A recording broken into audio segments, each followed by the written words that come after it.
Helen, and welcome to Your Coaching Journey, a podcast for doctors about coaching. Whether you're a coaching doctor, a doctor who is learning to coach, or a doctor who would like to build coaching into your professional life, then this is the podcast for you. Hello, I'm Tom Dillon, and with me today is my co-host and business partner, Helen Leathers. Good morning, Helen. How are you? Good morning, Tom. I'm very well, thank you. How are you? I'm very well, full of sea air and the joys of being by the seaside. We are in Brighton this week. Yes, for the British Society of Lifestyle Medicine Conference. And we're having a wonderful time.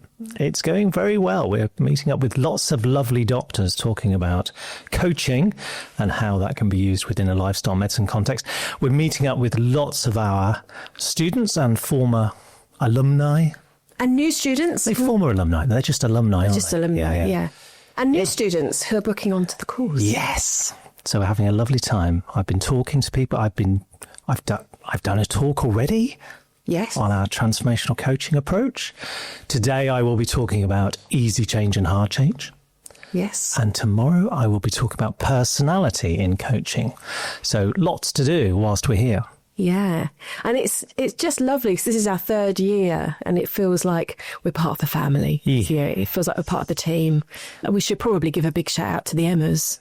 The Emmas, that's the BSL Emmas, yes. BSL Emmas. They look after us whilst we're here, yes. And we've met up with a few, so Joey Watkins, who we collaborate with quite a bit, is here. So we've been talking to her as well. So it's all going on. Absolutely. Yeah. So we thought this episode would just be about that. So just why we're here in Brighton and why we're promoting ourselves to a BSLM audience. And we have done a podcast in the past on lifestyle medicine, but we thought we'd revisit it and just let people know why we come to BSLM and promote ourselves and our course to an audience of doctors interested in lifestyle medicine.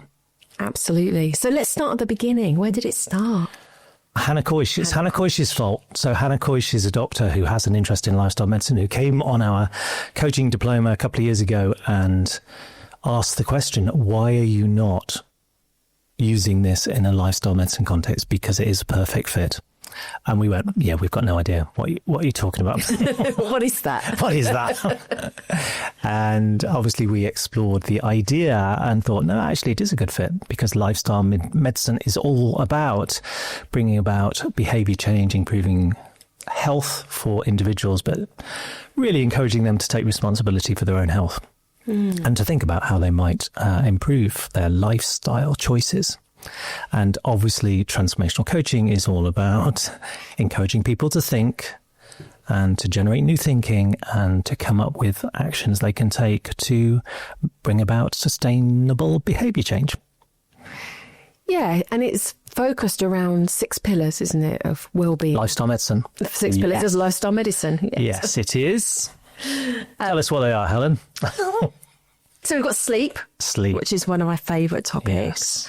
And we have good relationships. Yes. And we have nutrition. Yes, well done. And we have exercise or movement. Yes. How many is that for? That's only 4 here. Okay, it's avoiding toxic substances and stress management. Well done. I did that without notes. You did very, very well. I'm learning. Yeah. And obviously all of those things are areas where people could take responsibility for themselves for the choices they make around such things. Easier said than done sometimes, but definitely something that doesn't require a doctor. People can be doing it for themselves. Yeah, so our lifestyle medics, our doctors who are interested in this field and who coach individuals around improving their health. And groups. And groups, yes.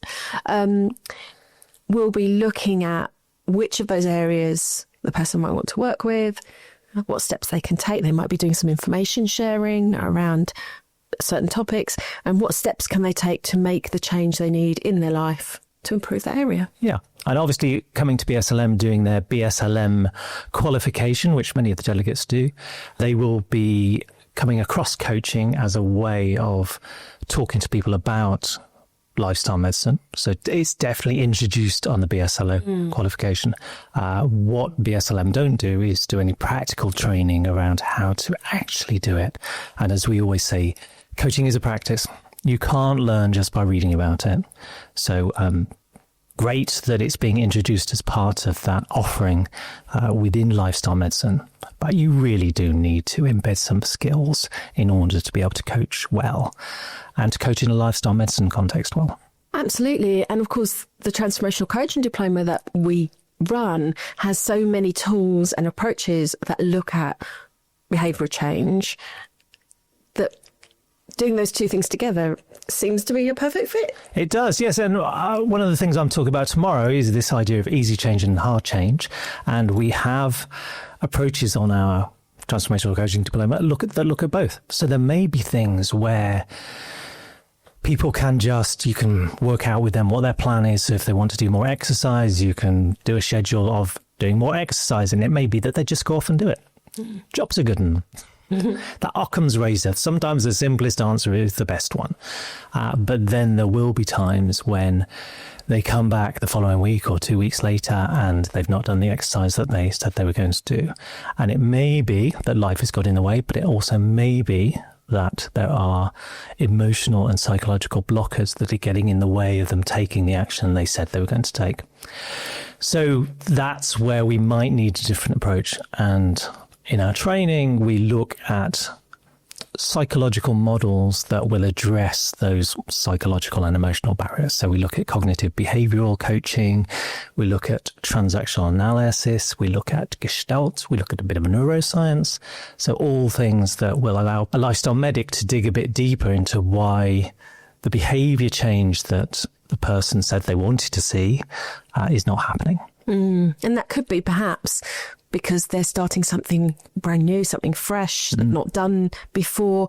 It could be that they've got into habits, ingrained habits and behaviours that have become their go-to way of being. And that needs to change. Yes. Because there's different types of change. Other than easy and hard, there's different types of change, isn't there? There's introducing something new, there's doing something less, there's doing something more. So there's lots of different ways that we can make changes and make them sustainable.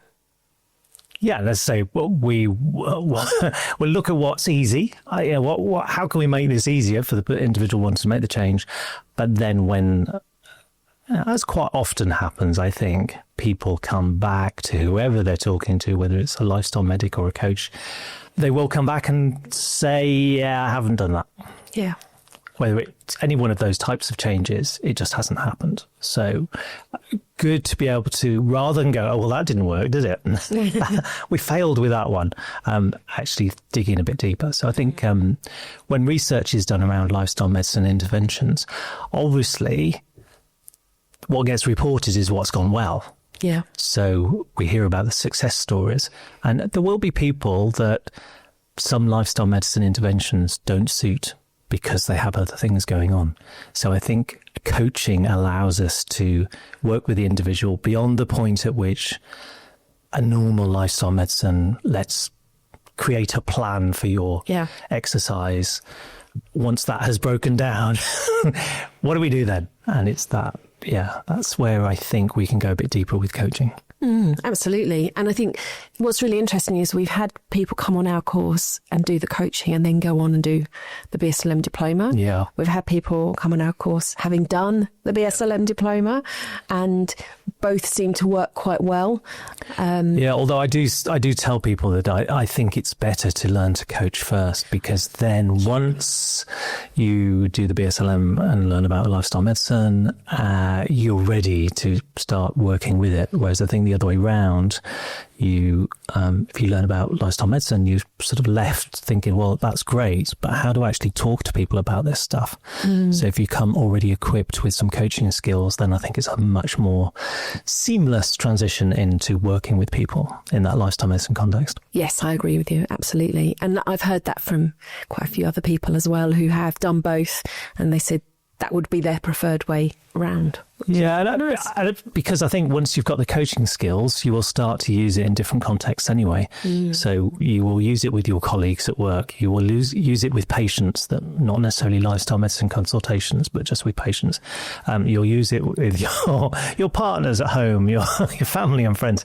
You will start to have better conversations anyway, whether it's obviously you might not be using it in a lifestyle medicine context if you haven't done the BSLM diploma. So you're up and running and starting to coach already. Yeah, absolutely. And it's more than, as we know, more than sharing information or telling people, you just need to do this. It's facilitating that change so that it's lasting and sustainable. Yeah, and I think that's one of the big problems that doctors come into the course have, is that they're so used to advising people, telling people what they think is a good plan, that stopping and reflecting and allowing the individual to think about the problem doesn't come naturally. So that's definitely something that on our coaching diploma you would learn to do, to actually allow the patient to think outwards rather than you advising inwards. Yes, and we see that, don't we, right from the start. Yeah. People are much more wanting to give advice right at the start, and then right towards the end when we observe people coaching, there's a much more relaxed, open way of being, just letting that new thinking. Yeah, and it must be strange if you've not learned to coach. It must be strange as a doctor thinking, well, of course I tell people what I think. I'm an expert, that's what I do. And absolutely, and we don't ever want you to stop being the expert, but there are times when people do have to think for themselves and come up with their own ideas about what's best for them. And that's what we train you to do. So we don't want, it's not an unlearning, it's just learning to be able to flex and be a different way at different times. So just thinking about what is included in our program, we have our own coaching model that we use. We also then take people through a number of different approaches to coaching. So we have the person-centered approach, which people will be familiar with, although they probably don't work with it in the way that we do, but we take a person-centered approach and that underpins everything else. We then look at things like solution-focused approaches, motivational interviewing.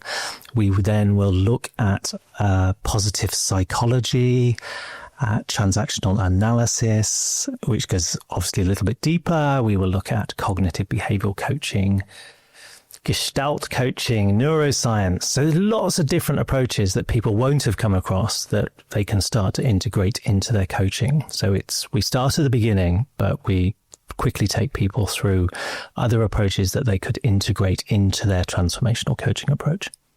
And I think that gives them so many tools if they were doing our course first, that then once they go into that diploma with BSLM, they will look at things from a different perspective. They'll be learning the information, but they'll be thinking about combining that information sharing perhaps, or that knowledge, and what they've learned with us in a really effective way. Yeah, and I think from a health coaching, lifestyle medicine perspective, that idea of both information sharing and allowing the person to come up with their best idea of the way forward is a really good combination. Yeah. Rather than advising, prescribing, telling people what you think. Because quite often, people will be resistant to that. They might take it in the moment, but they go, hey, what do they know? I'll do it my own way.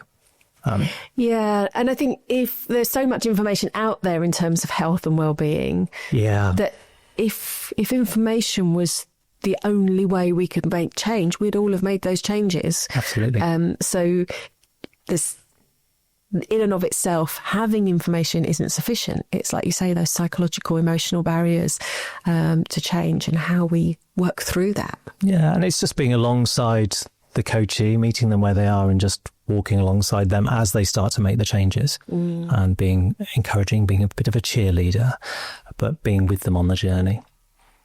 Good. I think that's probably enough for now. So we are currently in Brighton at the BSLM conference in September 2025, and we're having a lovely time. So we'll be back next year. Next year we're in Warwick, which is just up the road to us. So we've been waiting for this one. It's taken 4 years to get to a local venue. We were Manchester, Newcastle, and now Brighton, all over the country. Next year we will be on our home turf.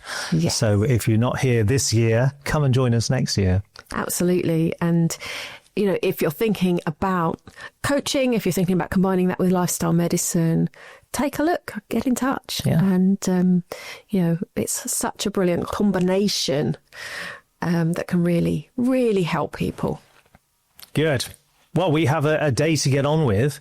We do at the conference today, so we best make a dash, get to the venue, and meet some lovely doctors and talk about some lifestyle medicine topics. Absolutely. So we will say bye for now, and we'll see you next time. Yeah, next time we're going to be talking about co-coaching and coaching practice. Lovely. Should look forward to that. Brilliant. Thank you, Helen. Bye for now.